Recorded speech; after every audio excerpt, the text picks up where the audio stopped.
This person saw the craziest thing in a waiting room. This guy took his dad to a doctor's appointment at the hospital. His dad was taken to go get some x-rays. So while he was waiting, he went to the vending machine. That's when he heard some commotion. He turned around to see what was going on, and that's when he saw a moose standing in the waiting room staring at the receptionist. It's looking at me. It's looking at me. Security was called, and when they got there, they obviously did not know what to do. Everyone just stood around for about 10 to 15 minutes, until the moose decided to walk out of the building on its own. Crazy things teachers said to students. The guy that shared the story said that when he was in 4th grade, his teacher told him something that freaked him out. You see that, Kyle? That's the sun, right? Is that the sun? Yes, that's the sun. Well, the crazy thing about the sun is, Kyle, by the time you turn 25, the sun's gonna explode, and it's gonna kill you and kill everyone you know. What? As a 4th grader, he had never thought about death before, but after that conversation, he was having an existential crisis, and his dad saw him crying. What's wrong, man? My teacher said that when I turn 25, the sun is gonna explode and kill me and everyone that I know. Is that true, Dad? She told you that? No, don't worry about it, buddy, okay? It's not gonna happen. Yeah, I'm sorry to be calling you so late, but did you tell my kid that the sun is gonna explode and kill everybody when he turns 25? Yeah? Don't do that. And the next day when that kid went to school, she apologized. He will regret this for the rest of his life. This guy's sister was murdered 3 years ago. 2 weeks before her murder, she left him a voicemail. Call me back when you can, but I'm scared to go home right now, and I've been scared for a while, and I think someone's after me, but I was wondering if I could please come and live with you, please. He lived across the country from his sister. Well, his sister had a history of substance abuse, and he thought she was calling for money again. Well, he didn't really want her around his newborn baby, so he never called her back. Then he heard the news that she was killed. He could have stopped it. If he would have booked her a flight and let her live with him, this would have never happened. He has held this guilt ever since. And his mom says that she will never forgive him. This girl is the worst. The guy that shared the story said it was halfway through his freshman year of high school. He didn't have any friends and he was bullied fairly often. He sat in the back of every single class he was in and he stayed quiet most of the time. That's why he was confused when suddenly this popular girl started talking to him. Steven, right? Yeah. Yeah, I'm Kayla. After about a week of flirting with him, she asked for his number. A few days after that, they were walking down the hallway together when she led him to a stairwell that was rarely used. Come with me. When they got in the stairwell, he just stood there, and then she leaned in for a kiss. But right before they made contact, she spit in his face. Oh, God! That's when a bunch of her friends popped out of nowhere. What a loser! Like I'd ever kiss you. This is hilarious. This person said that when he was 6 years old, he was hanging out with his little 3-year-old brother when he told him something to mess with him. Hey, you see that? Yeah? That's a TV. And you see all those people on the TV? Yeah. Well, you see, those people are actually stuck inside the TV. They got sucked in because they were sitting too close to the screen. What? For a month after that, whenever the TV was turned on, this kid would lose his mind, trying to get as far away as he can from the TV. Come on, kids, let's watch a movie.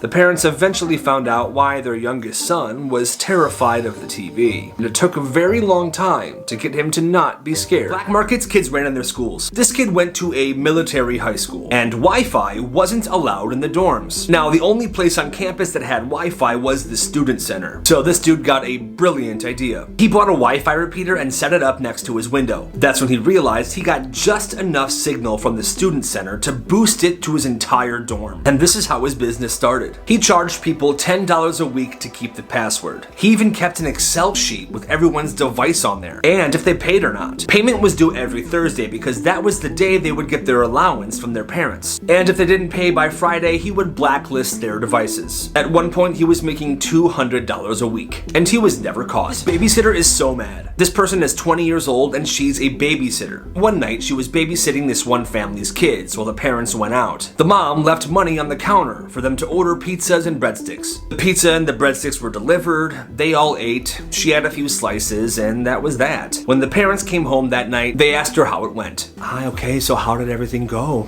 I hope they didn't give you too much trouble. Oh, everything went perfect. The kids were well behaved. That pizza place, though, was so good. I've never gotten food from there before. What?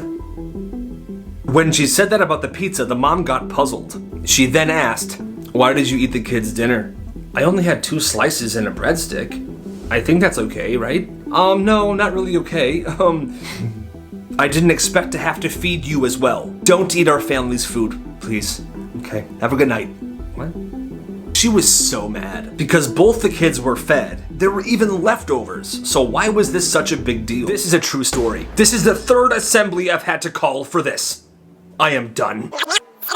So, let's back up. What was that assembly for? Well, the person that shared this story said that all throughout middle school, all 3 years, there was a kid that would tuck unwrapped Hostess zingers inside of every single toilet paper dispenser in the school, every single day. So every day, whoever was lucky enough to be the first person to use that toilet paper would have an unwrapped Hostess zinger fall into their hands. What the heck? Now, like I said, this was a mystery for 3 years, which now brings us to the assembly. I want to know right now, please, give yourself up. And finally, the kid did. He figured it was time to put this all to rest. It's been me the whole time.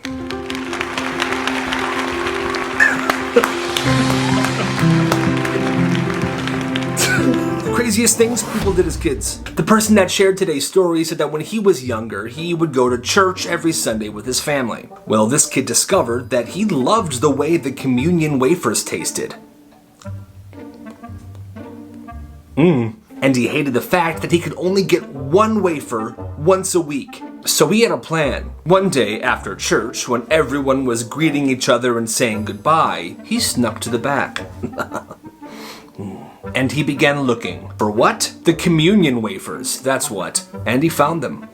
Oh, a big jar of 1,000 communion wafers. He took them and he hid them in his room, excited to be finally able to have those wafers whenever he wanted. This guy was angry for years. We're gonna call him Patrick. Well, 29 years ago, when Patrick was in 3rd grade, he was sitting at a lunch table with some other kids. Patrick pulls out a small bag of carrots. That's when another kid, let's call him Jimmy, looks at him and says, "Look everyone, Patrick's a carrot boy."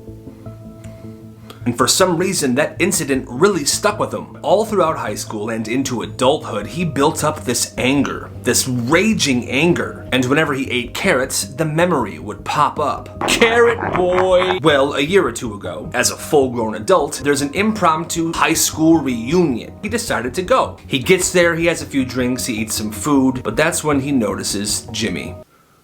That old anger welled up. Bro, you good? You called me Carrot Boy and you're all laughing at me in 3rd grade? Guess I'm still Carrot Boy. I'm sorry? I mean, I don't know what to say. This guy's a weirdo. This guy might have a point. This guy told a story about his roommate. Let's call him David. David was a decent roommate. He kept things clean and he was very respectful, but one thing David did was he would never eat food off of plates. When he cooked food, he would just put it directly on the table and eat it off the table. When he asked his roommate, "Yo bro, what are you doing? Just use a plate." His roommate replied with, "Listen up, it doesn't make sense to get a bunch of plates dirty. The table is already a giant plate." Am I right? Am I right? He couldn't really argue with that. He actually decided to try it for himself. So from that day on, the 2 of them would eat their food directly off the table. When they were done, they would just give it a wipe and be on their way. This teacher shouldn't be teaching. This person shared a story of when he was a sophomore in high school. There was a guy in his geometry class that would constantly hit him, yell at him, bully him, throw stuff at him. Hey, what's up, idiot? Leave me alone, man. I will never leave you alone because you're such a stupid freaking loser. I want to beat the crap out of you. But the person that shared this said that he wasn't really mad at that kid. He had a lot of deep-seated issues. The real bully in this situation was his geometry teacher. Every day in geometry class, that kid would beat him up, but the teacher would do nothing about it. Mister, aren't you gonna do anything? Oh, me? No, man, this is your own battles. Deal with it. That's not all. If this kid's mistreatment got in the way of him teaching the class, he would make him go to the hallway and not punish the bully at all. Hey! To the hallway now! But he's the one beating me up! Don't talk back to me. Hallway now. And that teacher was never fired. Black markets kids ran in their schools. A follower submission. This one's kind of different. Listen up. He told me that in 9th grade, him and 2 of his friends started to throw parties. They would find someone's house to do it at first, and then they would begin planning. At the start of this, they would charge $10 for a wristband, and if you showed up to the party with a wristband, you would get in. Now, the bracelets that they gave out had a symbol written on it that could only be seen under a black light, and at every party, it was a different symbol. They did this so people couldn't go out and buy their own wristbands. Genius. The party started going crazy. They then upped their prices to $20 per wristband, and then $40, and then they hired their friend to DJ the parties. They were making bank. And if the parties ever got too crazy, they would call the cops on their own party. And because it wasn't their own house, they would just leave. That's some shady stuff, but he told me that they made a ton of money.